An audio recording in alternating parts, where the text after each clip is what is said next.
Welcome to On the Mark. I'm your host, Mark Rubin. I am so excited to present this podcast series addressing our rapidly changing world and how it is affecting industries and people in unique and interesting ways. As John F. Kennedy once said, change is the law of life, and those who look only to the past or present are certain to miss the future. The business leaders and personalities who I will be interviewing in these podcasts certainly look to the future. And I hope you come away with information and inspiration that helps you adapt in both your business and personal lives. You can find these podcasts on all major platforms, including YouTube, LinkedIn, Facebook, Apple Podcasts, Spotify, and on our website, getsplatzer.com. Good morning. I'm Howard M. Rubin, your host, and we have a special guest today, a good friend of mine, Tom Hoover. Tom was a professional basketball player for many years, and but he's more than a basketball player. He's an entrepreneur.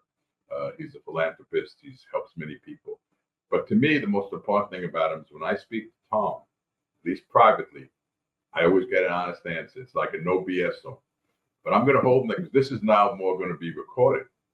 So I'm going to hold him that. And Tom, if I start seeing that you're pulling back and you're not answering, I'm going to start calling you uncle.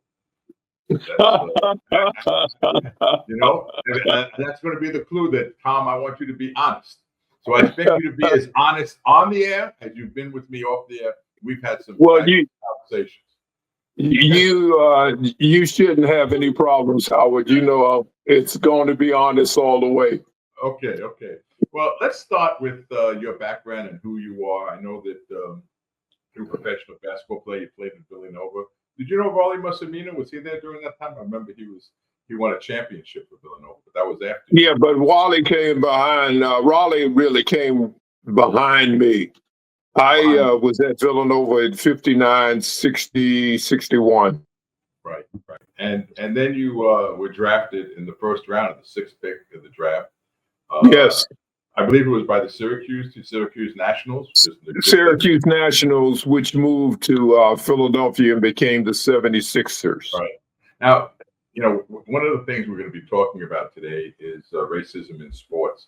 And I didn't know, I thought that quotas or the discrimination against blacks in sports was only in baseball. Jackie Robinson broke the color line. But speaking to you, I understand that in basketball, too, there were quotas and there were also limits on black players. Can you tell me your experience as to what happened to you when you were drafted and how your career progressed and was affected by this quota system? Well, I was drafted in the number 6 position from the into the league. And the gentleman that was drafted me, Eddie Gottlieb, had been on the road with the Harlem Globetrotters. He and Abe Margley,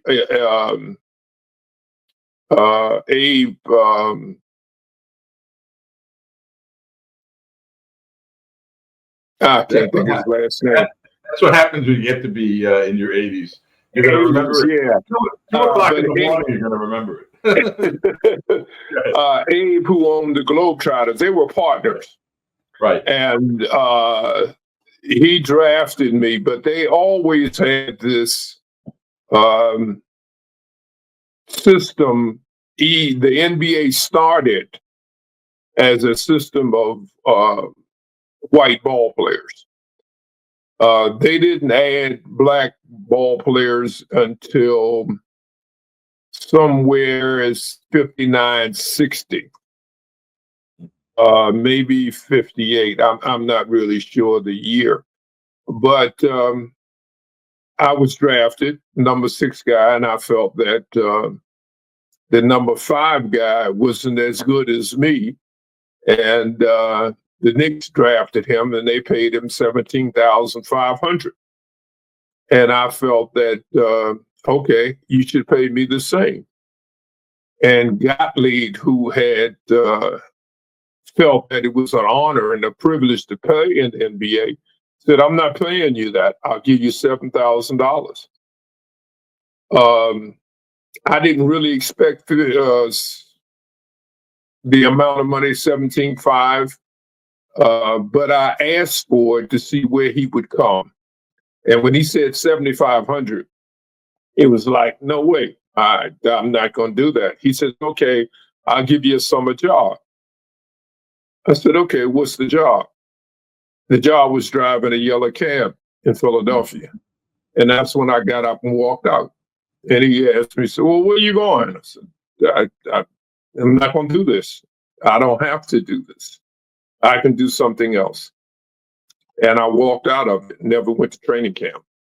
Now, and I guess, let me ask you a question. Do you think that the reason that you were offered so much less than the player that got 17 bucks, you were the number 6 draft pick in the first round, was that solely based on race, or was that based on? Of course. No, it was race. Black guys, the only black guy that made money was Wilt. In that era, at that time. And I think the reasoning, I won't say the reasoning, the problem that Abe Saperstein, see, it's not 2:00 in the morning. Yep. Abe Saperstein and Eddie Gottlieb, who were the partners, the reasoning that they broke up as partners is because Saperstein wanted to keep Wilt because Wilt was the biggest draw at that time. And Eddie Gottlieb wanted to sign him to a contract to play for the Warriors. And what kind of contract? Let me ask you a question. What kind of contract do you know was Wilt getting? About how much was Wilt getting? 100,000. 100,000. Wow, that's a big difference. Was he the highest? Was he the highest paid player in the league at that time? Or? He was the highest paid player in the league at that time, and until Bill Russell, got $1 more. I think that's what it was.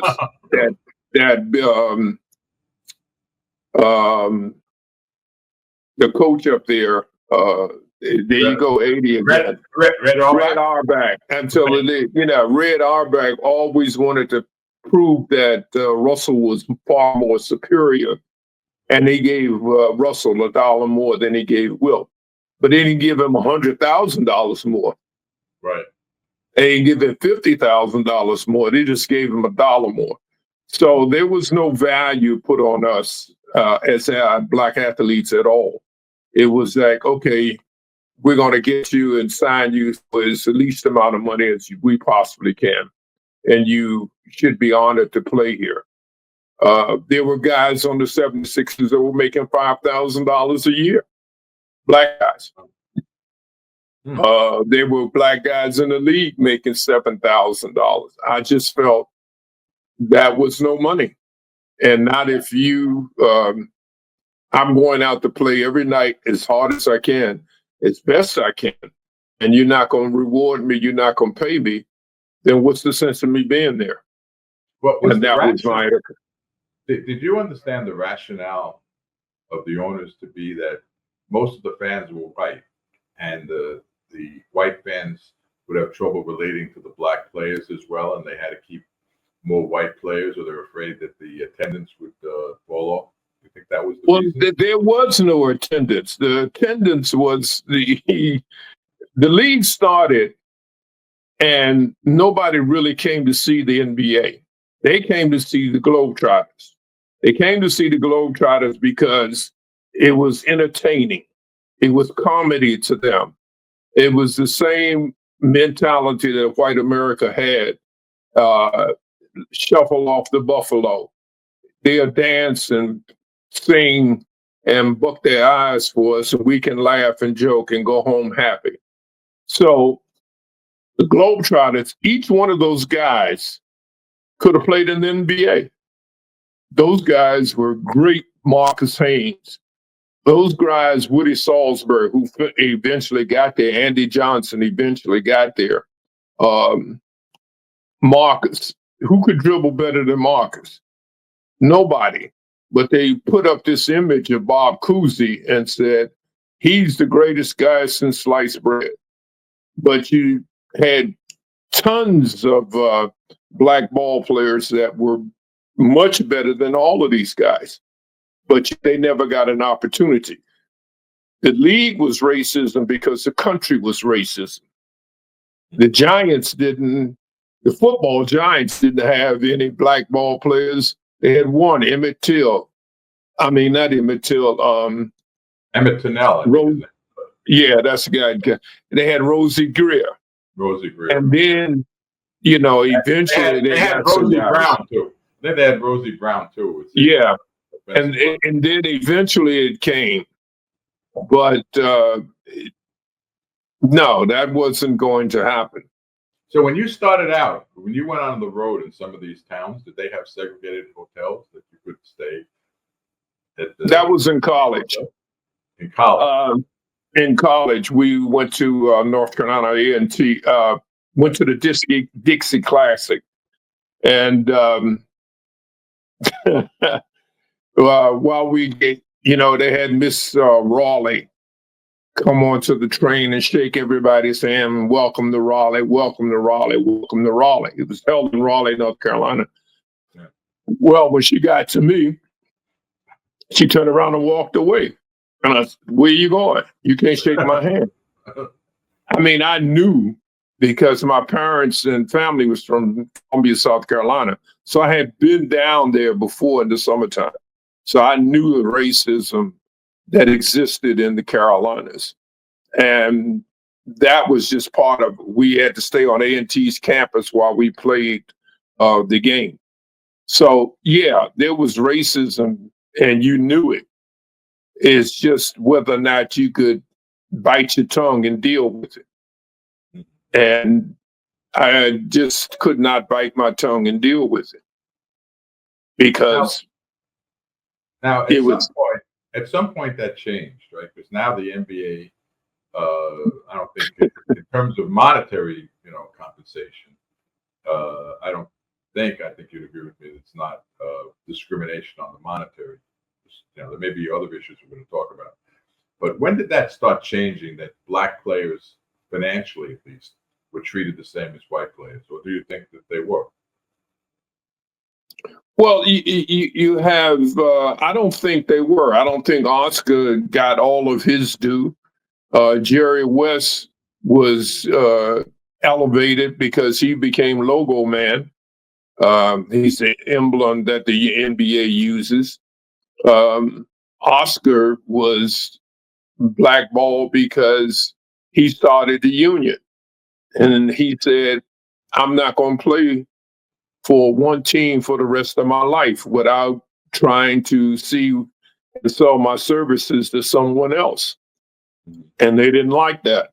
You have to form in line. You have to fall in line. You have to do what we tell you to do. And Oscar said no. He boycotted. They were getting ready to boycott the All-Star game. He and Wilt and a bunch of other guys because they wanted to form a union. The league didn't like that. Auerbach came into the locker room, cursed everybody out, Russell, and I'll do this and I'll do that. Everybody screaming at the guys. And Oscar said, we have to get a union. And eventually the owners fell in line that night and we got the union, but they never forgot that. So they never elevated Oscar to the level that they elevated Jerry West, or they elevated, I would say I would compare it to Jerry West. West was a general manager. All of these teams drafted guys, but you are telling me that Oscar doesn't know basketball and couldn't have been a general manager somewhere and done the same thing? But they said no. So there's subtle blackballing in the league. It's very subtle, but it's there. So you credit Oscar Robertson for being a main force in letting the players unionize and move ahead. I never thought of him as in that light. I didn't know Oscar was so involved in that. Oscar was, yeah, he was the one that started it all, just like Spencer Haywood was the one that sued the league because they wouldn't let him come out of high school and play ball. Right. So, yeah, Oscar was the guy. He was the glue that held Russell and Wilton and Jerry West and Elgin, all the rest of the guys in the league together. Now, And there was, yeah, you had you had guys that were playing in St. Louis that said, "Oh, we don't need a league. We don't need a union." Yeah, they were there. They were in that same locker room. Oh, I shouldn't say the same locker room. They were in the West locker room.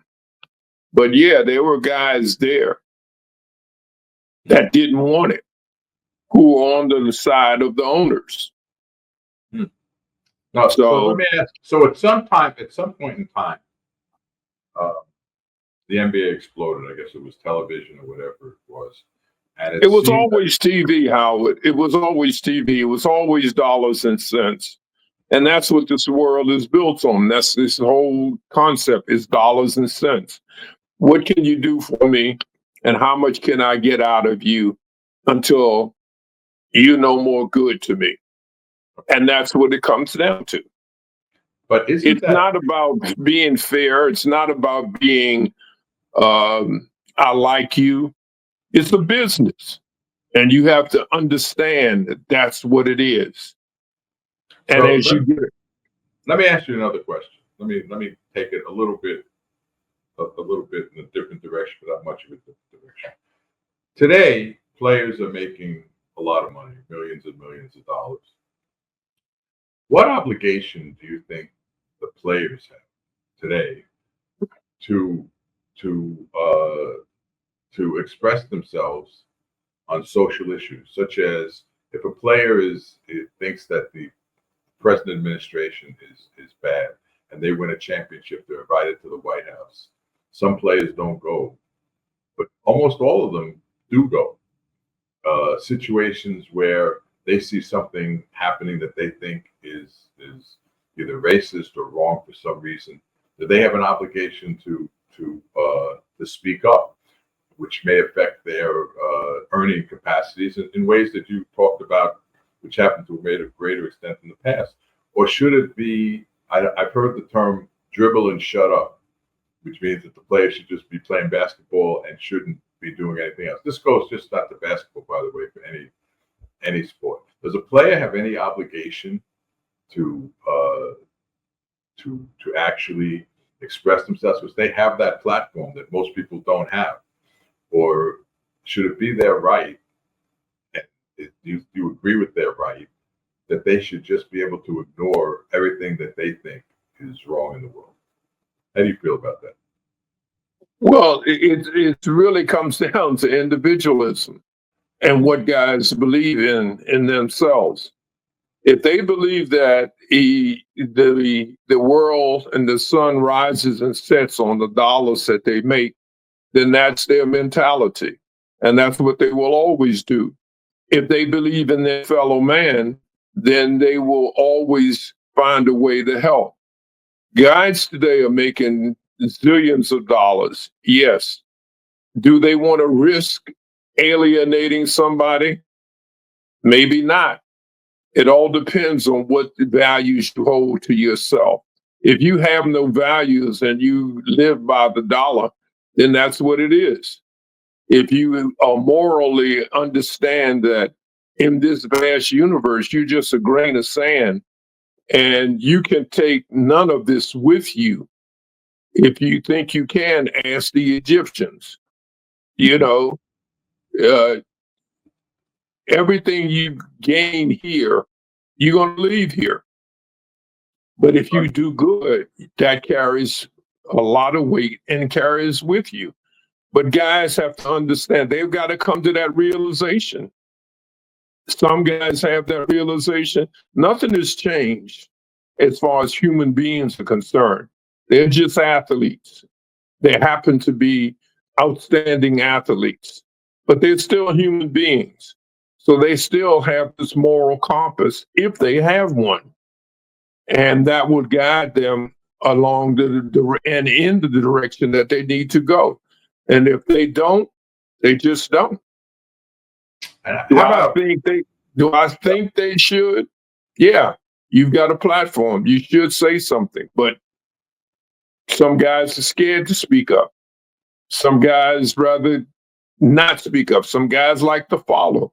It's human nature. I know that Michael Jordan, for one, one of the greatest players of all time, during his playing years, he was not spoken on social issues. But I'm told that now that he's stopped playing, and now he's become a part owner of a team and is enjoying benefits without having to worry about his playing days, that now he's become more outspoken. Is that something that you see a lot of, that players, the great players, the top players, are waiting till their playing careers over before they speak out socially? Well, not really. The guys are speaking to Shaquan Barkley spoke out and felt that he was being mistreated. Uh, Guys are speaking out because they feel that they have produced and they're doing good and people are ignoring them. Guys speak out today. It's the fact that it still comes down to that moral compass that you have inside of yourself and whether or not you feel that this is what you want to do. You asked earlier, you said, got some teams, they win the championship and some guys go to the White House and some guys don't. Well, to some guys, it's a big deal to go to the White House. Yeah, it is a big deal to go to the White House. But if you feel, what difference does it make? I cannot make a difference. All I'm going to do is stand there and it's a photo op and this guy is going to look good standing next to me. Why should I go? It doesn't make sense. You can't make a statement. You're not going to be able to change the structure. You're not going to be able to change anybody's mind in that situation because they've got their own way of thinking, and their way of thinking is their way of thinking. All they want to do is say, I stood here, I took a photo, I got a jersey. Okay, here's a hamburger, then get out. It's the same thing. You go to the back door. You can't go in the front door. You go to the back door. I think that in sports, the guy who gave up the most, I know he's a football player, but Colin Kaepernick had a career that he basically, by his political protest, he lost everything. Sure. He got a small settlement from the NFL, I think, later on, but his career, which people thought, he was going to be a great quarterback at one point. He was a great quarterback, but that was the way that they told you to silence you. You are not going to, if you cross this, we're going to make sure that you don't play. Nothing has changed. It's the same thing. They did it to him. They'll do it to anybody. They don't care. It's about money. It's about dollars and cents and the image. Well, do you think in today's world, if let's say some NBA players wanted to protest this Africana genocide thing that Trump's doing, they want to protest by kneeling, like something like what Kaepernick did before the game, that would be something that would get a league reaction, that they would be penalized for doing something like that? I don't know whether the league would. I don't know whether Adam would penalize them. I think that what they will probably have a protest, but it's not on their radar. They're not looking at it the way we are because they're playing a game. I don't think they are really into what's happening in this world as we were into what was happening in the world when we were coming up. I don't think they really are paying attention to what's going on. I'll put it that way. So, I mean, when you were playing, and certainly the generation before you, and maybe even the generation right after you, the racism was very overt. Uh, Hotels and quotas. In today's NBA, can you tell me, could you point out anything that you think reeks or would be an indication of racism that still exists in the NBA today? Or not just the NBA, in professional sports today? No, I think it's a pretty even playing field. I think it comes down to talent. If you've got the talent, they're going to definitely pay you. And you've seen that if it's talent. I think the league has done a remarkable job of standing by guys. And when they really have something, the George Floyd murders, um, they said, okay, we understand what you were trying to do. And the guys protested. They understood that because it was something that affected the whole country. Whether or not this Africana situation, if guys decided to protest in a manner that they feel necessary, then I think the league would support them. I think the football, baseball, hockey league would support those guys. Yeah. So, aside from players, I know I'll take the NFL, the Football League for a second. There was a thought that black players couldn't be good coaches, head coaches, and for a long time quarterbacks. They didn't have the intelligence.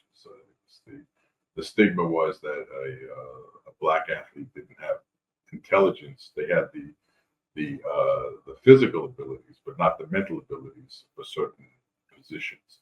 Do you find that any of that still exists in sports today? Because now we have more black coaches. I don't know if it was something that was the NBA had, but I think it was even true in the NBA at one time. We have more black coaches. You have black coaches in the league. You have them in football. You have them in baseball. Coaching is a situation where you have to understand and have a relationship with your owner. And the owner has to like you in order for you to be the coach. Not so much in basketball, but more so in football. There are a lot of black guys that could be great coaches, but it's a chemistry. Do I like this guy? You have a business, Howard. The business people. Do I like this guy? Can this guy really work for me? And that's what this coaching whole situation is. There was a stigma at a time. Black guys couldn't be quarterbacks. Doug Williams from Washington proved them all wrong. Now, all of a sudden, wow. But they knew it all along. They knew it all along, but they were never given the opportunity. And when he came through and won the Super Bowl, now they said, oh, well, we can't do it this way no anymore. We'll figure out another way. We can't hold them back as coaches. We'll just have to figure out another way of doing it. We still don't have parity in football as far as coaching is concerned. Basketball, there's parity. Yeah. And basketball is like, if you win, you're going to be here. If you lose, you're not going to be here. It's the same thing in football, but there are more opportunities in basketball than I feel in football right now. Do you feel that there's been a pendulum in decades before the present administration where civil rights, I think, were being advanced. Things were getting, I'm not saying they were perfect, nothing's ever perfect, but they were getting better. There was more diversity, inclusion rules. And now, under the present administration, those things seem to be going in the opposite direction. The pendulum's going to have less diversity, less inclusion. Do you think that's going to affect sports as well as the other institutions that that have been affected by that already? I don't think it's going to affect the sport. I think that what's happening is sports is a separate situation, but it's all coming down to society and the way society runs. They will always feel that they need entertainment, and sports is an entertainment. It's a chance for you to leave your worries behind, as the song says, and for that 2 hours or so, really get there and forget about what's really happening in this world. So I don't think it's going to affect sports. I think the game is all games, whether it's football, basketball, or baseball, I think those things are too big for it to affect. Yeah, the administration that we have now has said and is saying really to America, if you're rich and a billionaire and you're my friend, then you can come along with me and make money. But if you're poor, you don't have a chance and I don't care about you. That's basically what they're saying. Well, are you saying that the decisions of this administration or the policies are not at all racist? They're just based on economics. In other words, if you're black and rich, then you're fine, and it's just based on your economic status. Now, the problem with that is there's a lot of poor white people who, in a lot of these rural states, were being affected by a lot of these changes in Medicaid and all that. So, I wonder if it's not more than just an economic issue, but there is also some overt racism in the administration. It's overt, very much so. It is a racism. Okay, you said you have a lot of rich black guys. How many black guys in Trump's administration?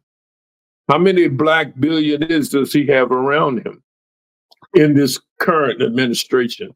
How many black people anywhere does he have on his staff? Anywhere?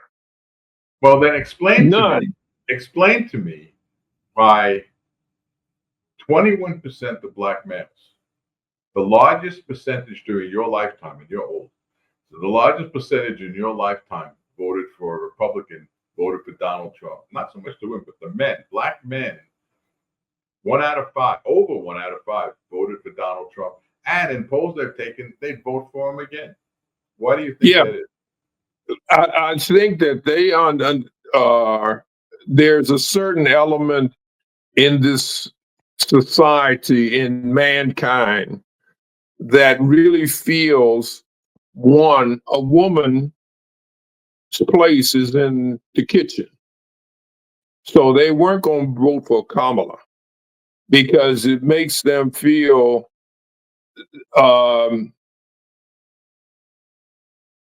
that they have to support this woman when they know in their heart they don't want to. You said 21%. That's right. There was always that element, even back to slavery, where there's a percentage of people who will tap dance and go along and yassa boss to you.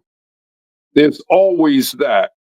Your Senator Scott down in South Carolina, we loves you. Right.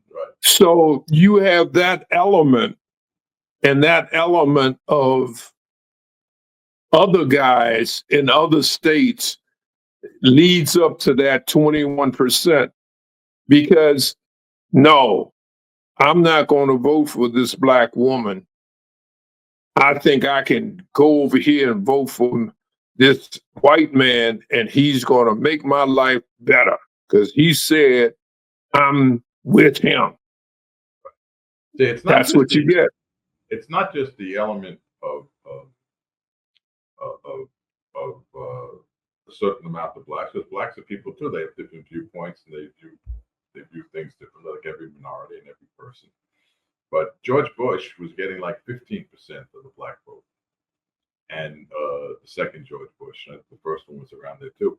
Donald Trump's doing so much better. You attribute that he was running against a woman? Is that what you attributed to? That I attribute to that the fact that he was running against a woman. Yes, black women. What they were saying is black women can nurse your babies, cook your food, clean your laundry, but can't run the country. dude, Which is BS. We've had a conversation that blacks are just as racist as white. The only thing is that they don't have the power. In different countries where they have, it's people inherently have reason. They have a reason to feel that they're better than other people. It makes them feel better. A lot of people, and then within the black community, I think you pointed out to me this: the paper bag test. That if you're a lighter skinned black, you feel superior to a darker skinned black in a lot of communities. Yeah, racism is in every person. It's just it's a question of power and who can exert that power over somebody else. Is that how you feel? Yeah, there's no question about it. White Europeans have had that power forever. Leopold went into the Congo and killed 20 million people. Nobody knows about it, but they all were black. Well, we all know about the Holocaust. So where is it? Yeah, racism comes, and racism has always been there. It's man's inhumanity to mankind. That's what it all comes down to. They don't have any. What's the difference between you and I? If I shoot you, are you going to bleed white? Well, it's about a foot. It's about a foot. Yeah, it's about a foot. Yeah, right. Yeah, but it's the same. Mankind does not understand. We're all the same. We're all human beings. And until they can understand that we're all human beings and we're all the same, there's going to be, and there will be, and there is racism in every race.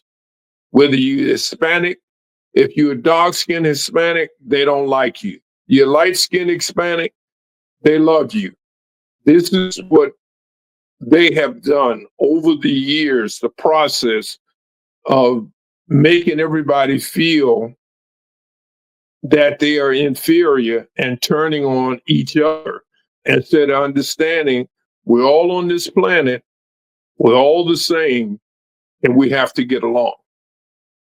I want to go, because I don't want to end this before I get to talk about what Tom Hoover's done since his playing career and what he's doing now and some of the great programs that you're involved in. I know that one of the great things about you that the people that know you is the moral compass that you've always had.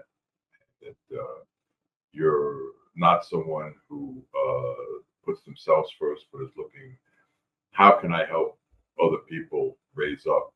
And that's always been an important part of your life.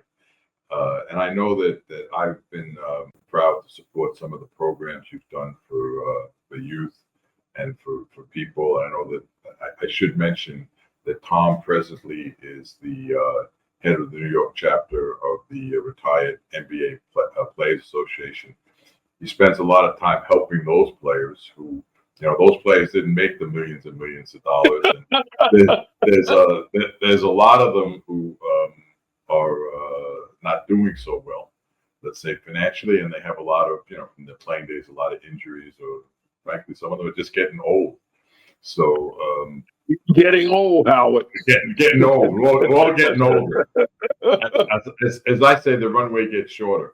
But talk about some of the programs that you're involved in now and that you're doing, and the NBA, the retired NBA Alumni Association is doing to support youth and people.